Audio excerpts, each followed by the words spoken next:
Bom dia, meus irmãos, bem-vindos mais uma vez ao culto que servimos ao Senhor cada manhã. Permaneça firme, fiel às verdades da palavra de Deus. Continuemos nossa jornada em oração, em intercessão, em íntima relação de amizade com o nosso amigo Espírito Santo, pois cada passo que ele nos conduz a darmos nesta terra, temos de nos lembrar sempre que nosso alvo, nosso objetivo, nosso rumo é estarmos preparados para recepcionar a Cristo Jesus quando aqui chegar. Que nós estejamos entre o grupo que certamente tem estado dedicando sua vida em comunhão e oração para que o Senhor encontre de fato uma igreja que esteja consagrada. Seja parte, portanto, sempre desse estilo de vida, onde nossas primeiras horas do dia são dedicadas intimamente a este relacionamento estreito com Cristo. Portanto, nesse instante, gostaria de convidar a pessoa que está responsável pela oração para nos apresentar diante de Deus e, em seguida, retomarmos o texto de Mateus, capítulo 3, onde iremos, então, na segunda parte da ênfase sobre o batismo de Jesus, o significado desta cena tão solene e o impacto de tudo isto para aqueles que estavam presentes e que, por alguma razão, foram testemunhas da decisão que ali, então, Cristo tomara. Amém. Bom dia a todos. Vamos orar. Senhor, nosso Deus, nosso Pai, aqui estamos, meu Deus, diante da Tua santa e bendita presença. E nesse momento, Pai, em nome do Teu Filho Jesus, te pedimos, Senhor, que o Senhor tenha misericórdia de nós, perdoa os nossos pecados, nossas faltas diante de Ti, e que o sangue de Cristo inclua o nosso pecado diante do Senhor. Obrigada, Senhor, por esse dia, por esse momento que o Senhor nos concede. Amém. Obrigada pelas bênçãos que o Senhor tem derramado sobre cada um de nós, sobre a nossa família aqui representada. Amém. Obrigada, Deus, por tudo que o Senhor fez e faz em nossas vidas. E sabemos que o Senhor é conosco, porque o Senhor é nosso pastor e nada nos faltará. Amém. Senhor, abençoa essa manhã o pastor Cícero, que irá passar a mensagem para cada um de nós. Enche-nos, Senhor, com o poder do teu Santo Espírito, não só a nós, mas a Ele também. E nos batiza com o mesmo. Amém. E abençoa, Deus, esse dia para que venha ser melhor do que o de antes. Segura nas nossas mãos e nos detém no teu caminho. É em nome de Jesus, meu Pai. E nós te pedimos todas essas bênçãos e já te agradecemos por cada uma delas, no nome santo de Jesus. Amém, Senhor. Amém, amém. Muito bem, meus irmãos, voltemos ao texto de Mateus, capítulo 3. Vamos, então, nos ater dos versículos 14 em diante, e aqui fazermos uma espécie de chamamento dos textos que estão paralelos com a cena aqui de Mateus, para buscarmos as singularidades que cada escritor bíblico fizera quanto a este aspecto aqui. Primeiro, lendo Mateus, capítulo 3, nosso encontro ontem teve uma crise no finalzinho ali, meu computador aqui de mesa, o PC, simplesmente se desligou, ali no momento de nossa oração. Espero em Deus que, se houver alguma dificuldade, você aguente, porque eu vou subir para dentro da minha casa e vou usar, portanto, o notebook. Mas isto se houver alguma dificuldade. Vamos avançando, então. Mateus capítulo 3, verso 14, diz que ele, porém, o dissuadia, dizendo: eu é que preciso ser batizado por ti, e tu vens a mim. João Batista estava nesta, então, tentativa de que Jesus, então, não fosse batizado por ele. Mas Jesus lhe respondeu: deixa por enquanto, porque assim nos convém cumprir toda a justiça. Então ele o admitiu. João Batista, portanto, aceita esta situação de apelo que Jesus faz. Agora, vejamos o que Marcos registra, Lucas e João, esta cena do batismo. Venha comigo ao Evangelho de Marcos, capítulo 1, versículo, então, aí do 9 ao 11. Venha comigo, por favor, mais perto da Bíblia, para que possamos nos aperceber algumas particularidades que aqui, então, Marcos registra. Reitero, capítulo 1, versículo 9 ao 11. Diz assim: naqueles dias, veio Jesus de Nazaré, da Galileia, e por João foi batizado no Rio Jordão. Logo ao sair da água, viu os céus rasgarem-se e o Espírito descendo como pomba sobre ele. Então, foi ouvida uma voz dos céus: Tu és meu filho amado, em ti me comprazo. Observem que Marcos não, então, registra o momento desta situação da persuasão que João o Batista tenta fazer a Cristo para que desistisse de ele, João, ministrar o batismo sobre ele. Não há esta situação exposta em Marcos. Porém, há um detalhe no momento da cena do batismo. O verbo aqui, rasgar, quando diz que os céus rasgaram-se e o Espírito de Deus descendo como pomba sobre ele, essa é uma expressão paralela com Apocalipse, capítulo, portanto, 6. Você se lembra que o céu se enrolará como um pergaminho? Então, isto aqui tem este paralelo, demonstrando que no futuro próximo, quando Jesus tiver de voltar a esta terra, então haverá também uma cena estupenda que há de marcar o céu. Aqui foi quando o aspecto de rasgar significa, em outras palavras, viu-se além daquela situação, então, de nuvens, e aí estes que estavam apercebidos não só viram a cena, como também ouviram a voz. E vamos ver isto de maneira enfática nos textos que, doravante, vou começar a apresentar para vocês no espírito de profecia. Antes, porém, vejamos o que Lucas registra sobre a mesma cena, no capítulo 3 do livro de Lucas, a partir do versículo 15. Venha comigo, portanto, mais uma vez, mais perto da Bíblia, e vejam a narrativa, como então aqui Lucas faz sobre este tema do batismo. Acompanha comigo.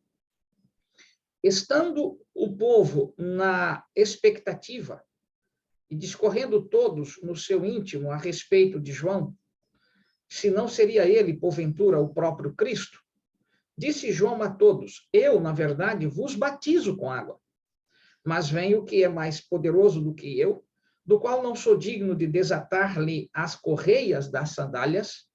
Ele vos batizará com o Espírito Santo e com fogo. E aí vejam o que acontece. A sua pá, ele tem na mão para limpar completamente a sua eira e recolher o trigo no seu celeiro, porém queimará a palha em fogo inextinguível.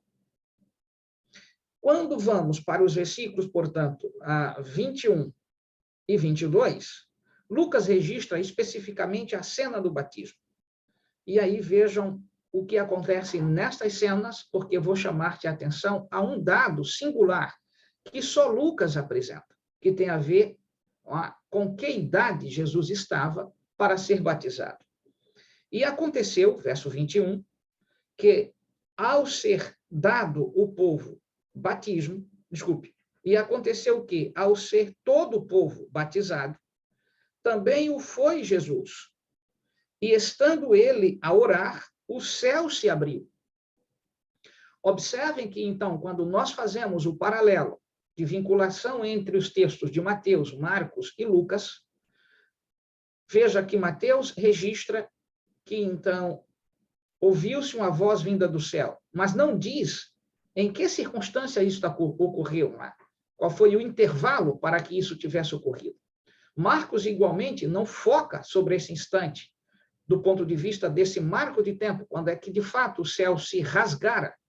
Mas Lucas põe o ponto de referência, que foi após o batismo, quando Jesus saiu, então, das águas e recolheu-se ali, num instante, à margem do Jordão. E aí vem um detalhe, quando ali se põe, diante de uma oração singular, o céu se rasga, o céu se recolhe, e uma voz, então, rompe aquele instante. E isso nós temos aqui, observa que Lucas diz no verso 21, E estando ele a orar, o céu se abriu. Veja, rasgar, abrir, recolher-se, são verbos que carregam o mesmo sentido dentro do contexto que nós estamos aqui. O que implica dizer que a oração de Jesus providenciou para aqueles anjos que estavam presentes, testemunhando aquela cena, uma resposta que vem, portanto, dos céus. Agora, a coisa que eu preciso que você aqui atente. Os anjos estavam presentes, já vimos isto. Porém, ainda não havia se manifestado Deus o Pai.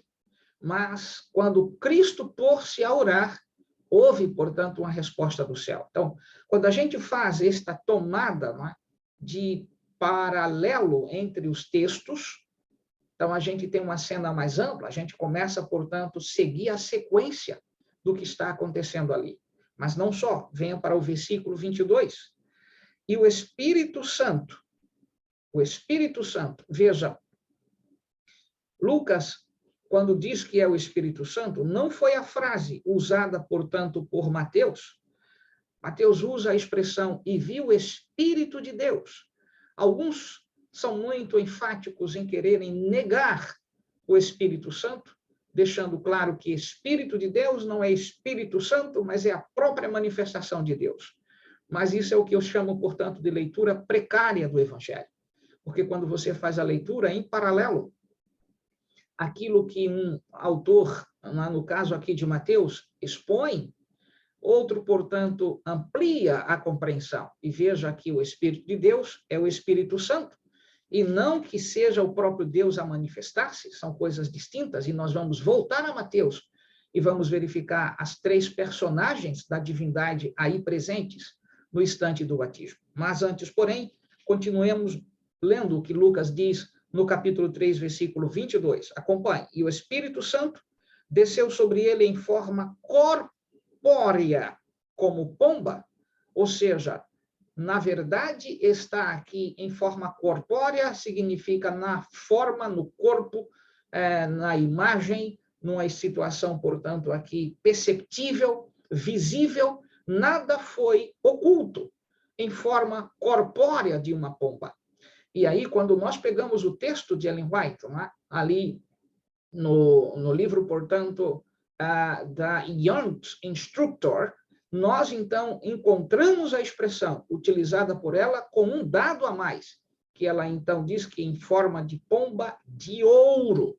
E isso nós vamos retomar daqui a pouco para que você amplie a sua percepção desse instante. Voltem mais uma vez ao versículo 22. E o Espírito Santo desceu sobre ele em forma corpórea como pomba. Veja que aqui não é uma pomba, mas aqui nós temos uma conjunção comparativa, que é a conjunção como. Como, então, pomba. Farei uma frase aqui, ou construirei, para que você se aperceba. Observe. O cachorro bebe a água como o gato. Observe, então, o paralelo é a forma como o gato bebe água, o cachorro está fazendo. Então, isso significa que o cachorro é um gato? Não. É uma comparação, porque o como, reitero, é uma conjunção comparativa que aqui está sendo utilizada, embora nem sempre a expressão como tenha, eu diria, o sentido de conjunção. Mas aqui sim, porque há duas orações. Observe, uma oração, o que a gente chama, portanto, subordinada, e uma oração principal, ou uma oração, portanto, modelar. Vamos ver? Observe comigo. O Espírito Santo desceu, uma oração, porque nós temos o verbo, sobre ele em forma corpórea, como pomba. Então, nós temos a segunda oração. Né? E o Espírito Santo desceu sobre ele em forma corpórea, como pomba. Comparando, portanto, uma coisa à outra. E aqui, é claro, temos, portanto, esta situação expressa, tomando como língua portuguesa a explicação aqui. Agora, continue a última parte do verso. E ouviu-se, aqui mais uma vez, para nossa querida irmã, que em algum momento me fez perguntas sobre se eu, então, defraudei alguém, vou devolver. Bem, você foi sugerida a ler um texto lá no Desejado de Todas as Nações, mais uma vez reitero, Você deve pegar o capítulo que trata exatamente ali sobre Zaqueu, ali pelas páginas quase 530, 540. No capítulo, portanto, que trata sobre a pessoa de Zaqueu. Você vai ver que, então, aqui ouviu-se, né, uma voz do céu. Aqui nós temos o se, mas ele está em que condição? Como pronome apassivador. Uma voz do céu foi ouvida. Se a gente quer retirar o se, a gente transforma, portanto, a oração em uma apassivação, né? E a passivação é uma oração aqui, portanto, onde dois verbos são necessários colocá-los. Olha só. Ouviu-se uma voz do céu. Vamos transformar, então, agora para a voz passiva. Uma voz do céu foi ouvida. Veja os dois verbos. Então, aí, tira-se o se e a gente percebe que a função aqui do se é de apassivação. Mesma regra que você pode aplicar no caso lá que você, então, fez pergunta. Vamos lá para o final do texto. Tu és o meu filho amado, em ti me comprazo. Esta foi a voz ouvida, né? Que foi ouvida. Agora, veja o verso 23. Ora, tinha Jesus cerca de 30 anos ao começar o seu ministério. E quando ele começou o seu ministério? Após o seu batismo. Então, nós temos de atentar aqui que essa informação é bastante singular que Lucas apresenta. Ao mesmo tempo, vamos ao Evangelho de João, para fazer o paralelo, portanto, com as cenas. Evangelho de João, capítulo 1, versículo 32 ao 34. Venha comigo, mais perto da Bíblia, por favor, para ampliar a visão sobre a cena singular ali, quando Jesus fora batizado. Reitero, Evangelho de João, capítulo 1, versículo 32 ao 34. Vamos aqui. E João testemunhou, dizendo, vi o Espírito Santo descer do céu como pomba e pousar sobre ele. João está dizendo isto. Então, e ele foi testemunha ocular. Versículo 3. Eu não o conhecia. E ele não está se referindo ao Espírito Santo, que não o conhecia. Ele está se referindo a Jesus, que não o conhecia. Agora, há um detalhe aqui expresso, direto, forte. A ideia sorrateira de alguns chegarem à insensatez de dizer que João sequer conhecia o Espírito Santo. Não leia em Bíblia, porque a mensagem do anjo Gabriel para Zacarias foi: o teu filho, que sobre a ordem de Deus vai te dar novamente prazer e alegria, e que junto com tua esposa vais engravidar, porque Deus vai fazer vocês, portanto, dignos desta bênção. O teu filho, Zacarias, desde o ventre materno, estará cheio do Espírito Santo. Então, essa ideia de, então, desassossegar na mente de nós, adventistas do sétimo dia, que somos submissos, respeitosos à palavra de Deus, de que o Espírito Santo é uma força, de que o Espírito Santo é o próprio Deus agindo, não comunga da revelação bíblica. Não caiam nesses engodos. Não se submetam a uma insensatez, rejeição do Espírito de Deus, porque aonde o Espírito for rejeitado, haverá morte e sequidão espiritual. Porque todo pecado contra o Espírito de Deus não há perdão, não há intercessão. E a pessoa que entra nessa, então, cena de revolta contra aquilo que é solene, se torna réu de juízo. João aqui revela que ele viu o Espírito Santo descendo como pomba. E por que sabemos que é o Espírito Santo? Porque Lucas usa a expressão na mesma cena, no mesmo contexto. Você entende o que é estudar a Bíblia em paralelo. Bom quando a gente tem episódios que então se ampliam em outros textos. Quando não temos, temos de aplicar regras mais amplas. Por exemplo, determinados episódios que só Lucas registra, o encontro de Jesus com o féretro ali, da viúva de Naim, não há outro registro bíblico sobre este episódio. Só Lucas retrata isto. João, por exemplo, quando trata da mulher apanhada em adultério, não há outro texto. Lucas, quando registra o episódio de Zaqueu, não há outro texto. Então, como aplicar a textos que são singulares a uma compreensão alargada? Lembrando dos princípios gerais da Bíblia Sagrada. Quais são os princípios gerais? Que quando uma verdade é apresentada só através de um escritor, nós temos, então, com base nos outros princípios que norteiam as verdades que estão em paralelo. Por exemplo, a salvação está em paralelo no tema ali sobre o episódio de Zaqueu. Então, como a salvação se efetiva? Por ordem do Espírito de Deus, que transforma a pessoa. Logo, ele não poderia estar falando de algo que o Espírito não o convenceu de fazê-lo. E o Espírito não confunde. Então, quando ele disse que faria, ou faria porque o Espírito, de fato, não confunde. Aliás, quando você vai para o desejado de todas as nações e trata sobre, e Ellen White amplia essa informação, fica claro que Zaqueu, de fato, não era só um ladrão, era uma peça usada pela liderança de Israel para fazer exatamente valer os seus ditames e prazeres. Então, antes de pregar, amigo, meu irmão, minha irmã, sobre um determinado conteúdo, estude para não ensinar besteira, para não estar ensinando coisas que se contradizem com os próprios princípios da Bíblia Sagrada. Aqui, portanto, fica claro que João Batista viu o Espírito Santo. E aí ele diz, esse é o que batiza com o Espírito Santo. Ele viu o Espírito Santo. E aí ele disse que, então, é sobre este Jesus, a quem ele ensinava, que batiza com o Espírito Santo. Então, o batismo com o Espírito Santo é uma dádiva de Cristo. Não é algo que nós temos controle.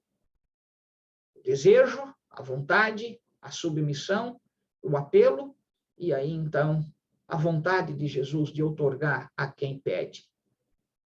O fim, no versículo 34, pois eu, de fato, vi e tenho testificado que ele é o Filho de Deus.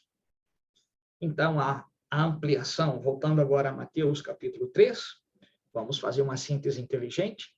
Observe, Jesus está à margem do Jordão, quando está descendo, portanto, ali para as águas, os anjos estão presentes, uma cena de tamanha, eu diria, influência. E Ellen White chega a dizer, se os olhos dos que estavam presentes se abrissem, viriam um exército de anjos ali, como testemunha da cena de Jesus, vindo para as águas. Após o batismo, ele sai, portanto, das águas e ora. E é neste momento que sua oração feita singularmente, e eu vou registrar aqui para você a oração, porque ela foi revelada para Ellen White. E a gente vai ver que nesse contexto, Lucas chega a dizer que o céu, portanto, se abriu. Marcos chegou a dizer que o céu se rasgou. E aí Mateus diz que, então, apenas quando isto ocorre, ele diz exatamente, batizado Jesus, eu estou no versículo 16 do Evangelho de Mateus, capítulo 3, verso 16, batizado Jesus, saiu logo da água, e eis que se abriram os céus. Em razão do quê? Parece que a gente compreenderia que fosse saiu, ocorrera, mas entre ocorrera o que? A cena do céu se abrir, não. Ele saiu das águas, orou, e o céu se abriu. Você entende essa linguagem? É a mesma que ocorrerá, portanto, antes de sua volta a esta terra. Seu retorno a esta terra se dará quando ele se levantar no Santo dos Santos, aonde intercede por todos nós. Fará uma oração e dirá que está tudo consumado. E aí os céus se enrolará como um pergaminho e veremos Cristo voltar em glória e majestade. Você precisa entender que a Bíblia tem, eu diria, exposições que elas, então, no decorrer dos aspectos proféticos, elas se ampliam e elas são postas para as cenas do fim. No caso aqui, esta cena há de se repetir, dos céus serem abertos. E aí vem um detalhe, quem verá Cristo voltar? Apenas aqueles a quem o Espírito Santo batizou, conservou, selou, esses verão Cristo voltar. E Isaías, quando registra isto, usa inclusive a frase que sairá da boca dos salvos por essa ocasião. Este é o Deus a quem aguardávamos. Na sua, então, salvação, exultaremos. A frase já está preparada. E nós precisamos entender que, diante desta verdade, o nosso coração compunge, arde. O batismo de Jesus é algo solene para a igreja. Não é apenas um marco histórico, é um desdobramento da sequência da igreja, de que quando, de fato, pessoas estão preparadas para serem batizadas, anjos estão presentes e são registradas as cenas ali tomadas. Por isso, eu vos apelo, não negue seu batismo, mesmo diante de pressões, de desejos, muitas vezes infames, da mão do diabo com os seus anjos, muitas vezes nos fazendo entender que nós não vamos suportar, que já fizemos besteira demais, que estamos fora da salvação. Não caia no engodo de Lúcifer.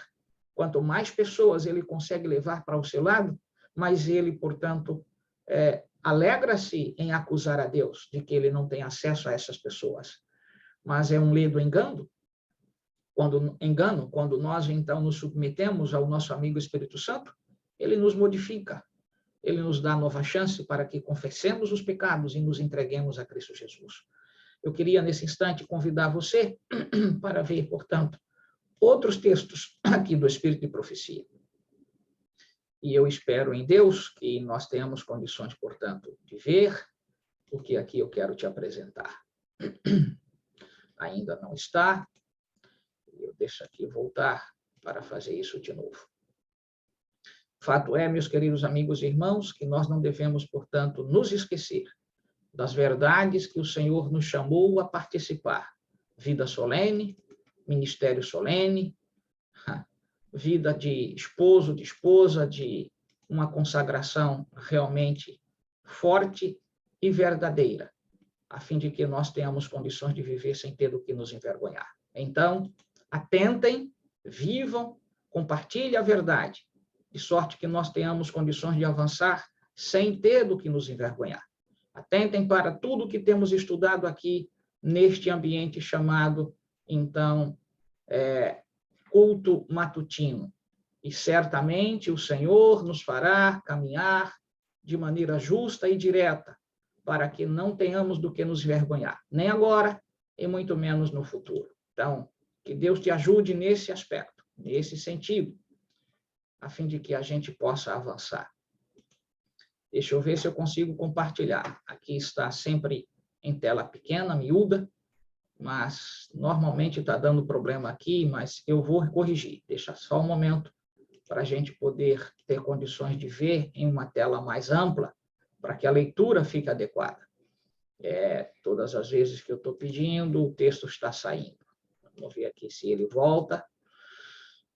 Ok. Acho que agora vai. Vamos lá. Vamos ver. Vamos lá. Certamente está aí. Bem, meus irmãos, deixa eu avançar no que eu quero te apresentar aqui, que esses textos nós já os vimos, não é isto? Então, vamos agora para o que eu quero, de fato, para entender este momento solene.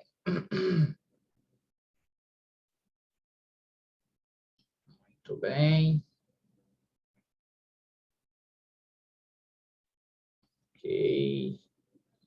Não é esse texto. Ok. A partir de agora. Veja, acompanha comigo para ampliar a verdade sobre o sentido, o impacto do batismo. Jesus não recebeu o batismo como confissão de pecado de sua própria parte. Não tinha o que confessar. Esta é a síntese desta oração aqui. Identificou-se com os pecadores, dando os passos que nos cumpre dar. Identificar-se com não é ser um pecador. Na verdade, estar dentro de uma situação da qual o seu exemplo é, para nós, um chamamento. Mas observe que a frase anterior foi: ele não tinha o que confessar, nós temos. Então, com que ele se identifica conosco, melhor? Com a cena do batismo, mas não com o sentido do batismo para ele, que é distinto. E agora vejam, a vida de sofrimento e paciente perseverança que viveu depois do batismo, foi também um exemplo para nós. Quais são as expressões que precisamos aprender depois do nosso batismo? Sofrimento, paciência e perseverança. Porque é um paciente, então, aqui, perseverança, e paciente perseverança, ele teve paciência, ele teve perseverança de enfrentar as coisas que estavam por vir, e como é também para nós, até que ele retorne a essa terra, temos de aprender a sofrer as acusações, os maus tratos, as rejeições, os abandonos, aprender a sofrer diante de pessoas que não abrem as portas para nos entregar um trabalho, um emprego, em razão de nossa fé. Nós temos de ter paciência, nós temos de ter perseverança, que logo o Senhor tirará o seu povo desta terra, que não merece estar, porque aqui o mundo inteiro jaz no maligno. Não obstante, Jesus não esquece de nós. E aí, no texto que eu fiz referência lá, isso era uma revista da época de Ellen White, The Young's Instructor, aí em junho de 1892, ela escreveu exatamente o seguinte: anjos celestiais olhavam com interesse para as cenas do batismo do Salvador. Anjos celestiais. Pudessem ser abertos os olhos dos que assistiam o evento, teriam eles visto o exército celestial circundando o Filho de Deus quando este desceu às barrancas do Jordão. Que cena! Que cena!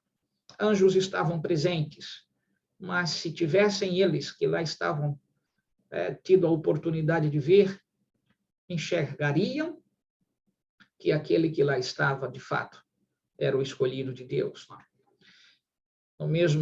Na mesma revista, no mesmo ano, em um parágrafo seguinte, ela diz: o Senhor havia prometido conceder a João um sinal através do qual ele saberia da chegada do Messias. E agora, ao Jesus subir das águas, veja, subir das águas, sair das águas, foi-lhe concedido o prometido sinal. A quem?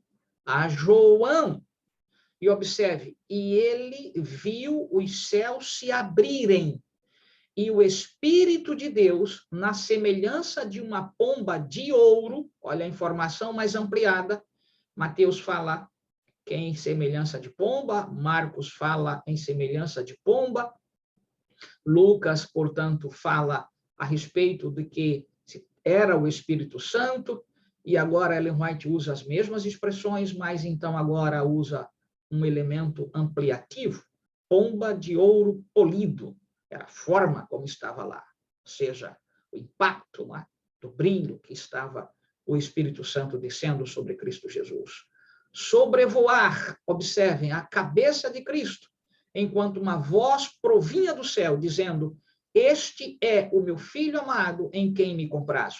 Vamos ver aqui a manifestação das três pessoas da divindade, o Espírito de Deus, o Espírito Santo. Quem está falando? O Pai.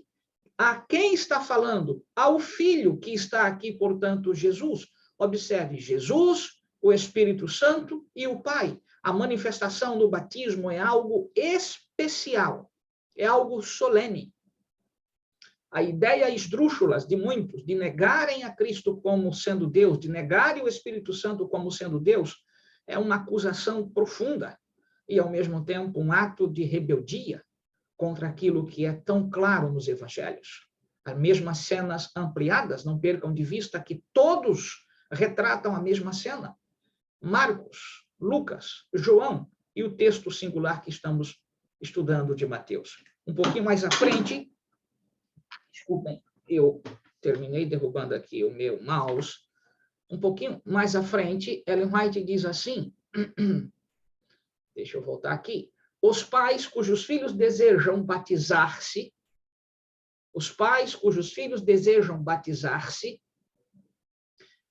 têm uma obra a fazer, já examinando-se a si próprios, já instruindo conscienciosamente os filhos.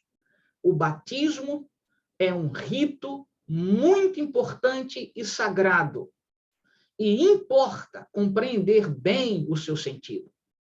Simboliza arrependimento do pecado e começo de uma vida nova em Cristo Jesus. Não deve haver nenhuma precipitação na administração deste rito. Me toca e me impacta quando encontro colegas brincando com o batismo, fazendo o batismo de gente amancebada, bêbados, gente que, sem nenhuma condição, estão ali, portanto, apenas com outro objetivo. Entre os colegas, e talvez, eu diria, a falta de postura da igreja, que também vai recepcionar este homem ou esta mulher. Amigos, batismo não é banho. Batismo envolve uma solene cena.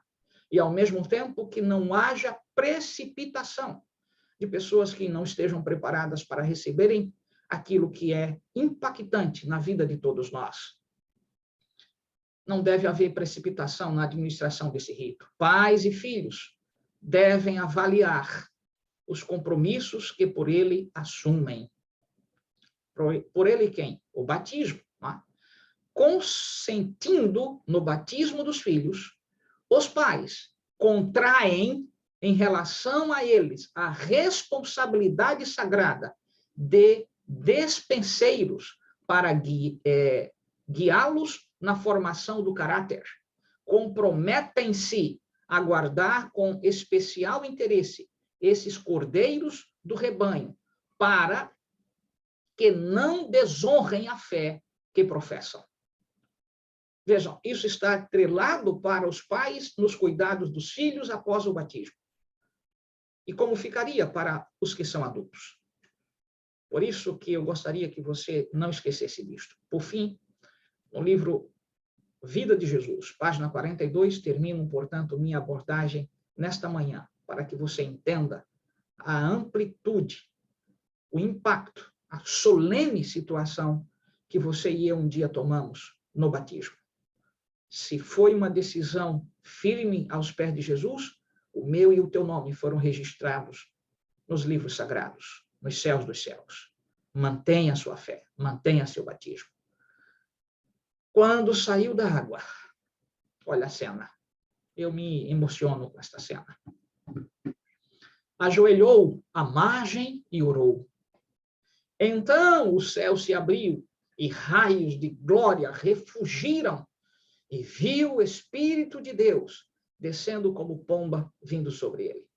Ela diz isso aqui no Vida de Jesus, acrescenta ali naquela cena particular, então, de 23 de junho de 1893, lá, ali no da Jans Instructor. Então, a gente precisa estar consciente de que esta cena ocorreu. João não registra, Mateus não registra, Marcos não registra, mas Lucas registra que ele orou após, então, sair das águas. E aqui Ellen White apresenta isso de maneira tão profunda lá. O céu se abriu e raios de glória refugiram. E aí João viu o Espírito de Deus descendo como pomba vindo sobre ele, após Jesus ter se ajoelhado e orado. E eu quero, no futuro, te apresentar um texto de Ellen White, como os anjos que estavam presentes reagiram diante daquele momento da oração de Jesus. Meu querido amigo e irmão, seja fiel. Meu querido amigo e irmã, sejam fiéis. Permaneçam diante do que você tomou de decisão. É apenas mais um pouquinho de tempo seguindo a Cristo nesta terra, em fidelidade ao voto tomado. Logo, ele voltará após sua oração no Santo dos Santos, encerrando sua atividade intercessora e vindo a esta terra buscar os seus escolhidos, os que fizeram um caso particular, vinculando sua vida a, então, registro celestial por meio do batismo. O batismo é uma exposição mais do que pública de que aceitamos Jesus. É uma forma de sermos introduzidos na família dos salvos, dos santos. Que Deus te ajude a permanecer fiel. Meu desejo, igualmente minha prece, vamos orar. Deus Todo-Poderoso, obrigado pelo privilégio de estudarmos tua palavra. Estende tuas mãos sobre estes que já estamos batizados E igualmente estenda as tuas mãos, Senhor, sobre aqueles que virão à tua igreja em compromisso tão solene. Te suplico esses favores e te agradeço pelo privilégio de fazer parte deste grupo solene que se prepara para te receber nesta terra. Nos ajude a nos mantermos fiéis. Obrigado, muito obrigado, pela cena singular do batismo. Em nome de Jesus pedimos e agradecemos. Amém.